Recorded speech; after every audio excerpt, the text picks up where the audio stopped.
In this video, we'll show you how to connect your Canon PIXMA TS706 printer with an Android device. Use your chosen device to download the Canon Print app by going to the Google Play Store.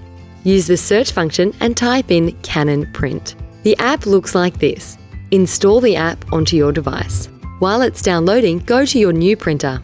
Using the operations panel, press and hold the connection button, which is located here and has two chain links pictured. Your printer will now take a few moments to activate its wireless direct function and create its own network. When it is finished, a message on the screen will prompt you to return to your computer or smart device where you can continue the setup.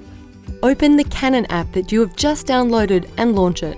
You will be asked to agree to a license agreement before being asked to grant permission for the app to access your Android's photos, media and files, your location, etc. You will then land on this home screen. A pop-up will ask you if you would like to set up an existing Wi-Fi network for your printer. Click OK. The app will then take a few moments to process the connection before prompting you to select your Wi-Fi network. Press Yes and select the name of the wireless network and enter the password.